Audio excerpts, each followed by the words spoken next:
ইরানের এইখানে দেখা যাচ্ছে যে ইরানের এই দিক দিয়ে টোটালটা পাহাড় পর্বত দিয়ে ভরা। এটা হচ্ছে জাগ্রস পর্বতমালা, উত্তর দিকে এটা হচ্ছে এলব্রুস পর্বতমালা, এই দিক দিয়ে আফগানিস্তানের দিকে একটা পর্বতমালা, এটা সেন্ট্রাল মাহরান রেঞ্জ হচ্ছে। চারদিক দিয়ে ইরানের একটা বেড়াজাল, চারদিক দিয়ে ইরানের আসলে পর্বতমালা। সো আপনি পাহাড় টপকায় কিন্তু আপনি তেহরানে গিয়ে আক্রমণ করবেন, এটা আপনার মোটামুটি চ্যালেঞ্জিং। এই জন্য কলিং পাওয়েল ঘোষণা দিয়েছিল যে we do desert, we don't do mountain. মরুভূমিতে অভিযান চালাতে পারি কিন্তু আমরা পাহাড়ে পারি না।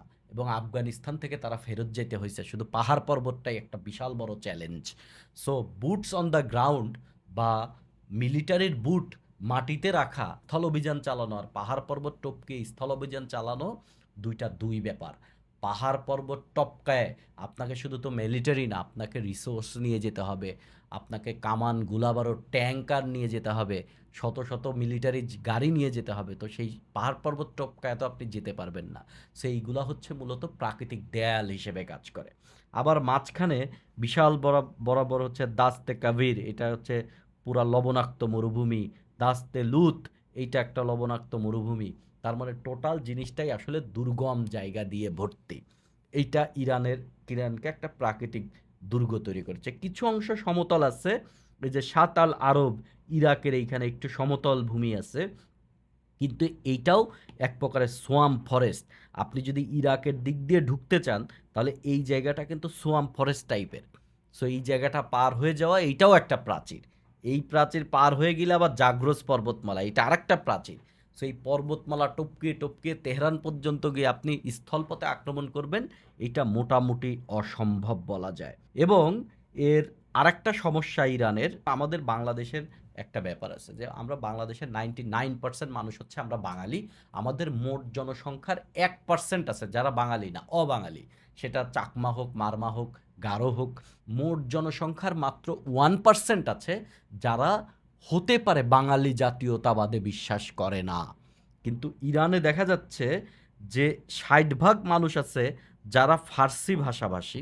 আলজেরিয়ার গোত্রীয় বা ওই ভাষায় কথা বলে আছে 16%, কুর্দি আছে 10% এবং অন্যান্য ছোট ছোট জাতিগোষ্ঠী আছে। তার মানে আপনি ইরানকে, মানে টোটাল ইরানকে আপনি এক জায়গায় কেন্দ্রভূত করা কিন্তু খুবই টাফ, খুবই টাফ, কেননা জাতিগতভাবে আলাদা। তো এই যে নানান জাতির যে এখানে বসবাস, তাহলে তাদেরকে আপনি একত্রিত করবেন কিভাবে? এই ঘটনাটা ঘটেছিল 1500 সালের দিকে, 1501 সালে। সাফাভি সাম্রাজ্য তখন ইরানকে শাসন করত। তারা দেখলো এই যে নানান জাতির লোকজন এখানে বসবাস করতেছে এবং ইরানের এই দিকে টোটাল জায়গাটা অটোম্যান সাম্রাজ্য দখল করে নিছে। পুরা ধরেন ইউরোপ পর্যন্ত অটোমান, গ্রিস ট্রিস পার হয়ে অটোমান সাম্রাজ্য বা উসমানীয় সাম্রাজ্য চলে গেছে। তো উসমানীয় সাম্রাজ্য এদিকে সৌদি আরব টরব দখল করে নিচ্ছে।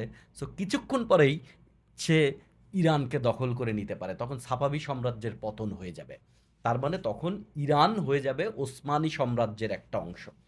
তাহলে ওসমানীয় সাম্রাজ্য আলারাও মুসলমান, আমরাও মুসলমান। সমস্যাটা যেটা দেখা দিচ্ছে, আমার জাতিগতভাবে আমরা নানান জাতির লোক বসবাস করতেছি, তাহলে আমরা এটাকে একত্রিত করব কিভাবে আমরা? তখন একটা পলিটিক্যাল ডিসিশন নেওয়া হয়। তখন মূলত ইরানের সাফাভি সাম্রাজ্যের যারা শাসক ছিলেন তারা বললেন যে আমাদের রাষ্ট্রীয় ধর্মীয় আইডিওলজি হবে শিয়া আইডিওলজি। সো শিয়া এবং সুন্নি, তাহলে ওসমানীয় সাম্রাজ্যরা হচ্ছে সুন্নি, আমাদের মেইন আইডিওলজি হবে হচ্ছে শিয়া।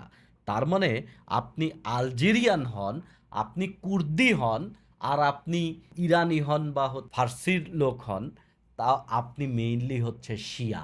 তাহলে শিয়া জাতীয়তাবাদের একটা জন্ম হয়।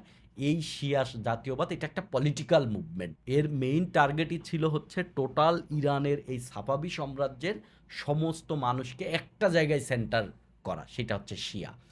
আর ওসমানী আলারা হচ্ছে সুন্নি। সো দুইজনদের মধ্যে এই যে শিয়া সুন্নির যে দ্বন্দ্ব, এই দ্বন্দ্ব বাঁধিয়ে মূলত সাফাবি সাম্রাজ্য এই জিনিসটা এনশিওর করছে ইরানকে যেন কোনোভাবেই ওসমানী সাম্রাজ্য বা অটোম্যান সাম্রাজ্য তাদেরকে গ্রাস করে না ফেলতে পারে, যেটা আজ পর্যন্ত টিকে আছে।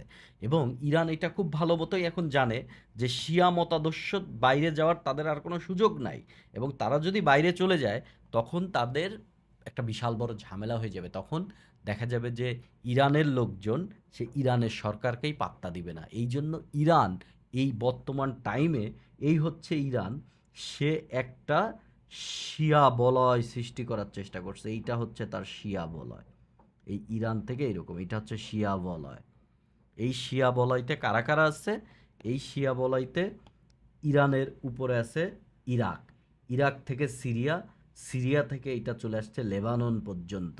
এবং আপনি দেখেন এইখানে শিয়া মতাদর্শের লোকজন আছে, যে সিরিয়ার আসাদ সরকার ছিল, এরপরে হচ্ছে ইরাকের শিয়ারা আছে, আর লেবাননের গিয়ে হচ্ছে আপনি পাবেন হচ্ছে হিজবুল্লাহ। এবং এই শিয়া বলয় সৃষ্টি করে সে মূলত নিজেকে প্রোটেক্ট করতে চায়। আপনাদেরকে একটা ইনফরমেশন দিই, এখন একটা বিশ্বকাপের সিজন আসতেছে। আমার কয়েকটা ছোট ভাই আছে, ছোট ভাই বলতে হচ্ছে ভাই ব্রাদার টাইপের। ওদের একটা ই কমার্স সাইট আছে হচ্ছে diamu.com, diamu.com, এটা আপনারা ওদের ওয়েবসাইটও ভিজিট করতে পারেন। আপনারা যদি আসলে মানে প্লেয়ার এডিশন বলে, আসলে প্লেয়ার এডিশন, প্লেয়ার যে জার্সি বিক্রি করে পরে ওই জার্সি আসলে যেই বলুক প্লেয়ার এডিশন, এটা আসলে পাওয়া যায় না কোথাও, কারণ ওইটা শুধুমাত্র প্লেয়ারদের জন্যই তৈরি করা হয়। তো মানে যেইটাকে বাজারে প্লেয়ার এডিশন হিসেবে বিক্রি করা হয়, বাট ওদেরটা খুব বেশ ভালো কোয়ালিটি, আপনারা এটা দেখতে পারেন। শুধু জার্সি না, যে কোনো ধরনের ইলেকট্রনিক গেজেটের জন্য ওরা খুবই কয়েক বছর যাবৎ, প্রায় 8-10 বছর যাবৎ diamu.com করে। আপনারা জার্সির জন্য ওদের একটা, জার্সি এবং গেজেটের জন্য ওদের একটা বেশ সুনাম আছে, আপনারা ওদের ওয়েবসাইট দেখতে পারেন।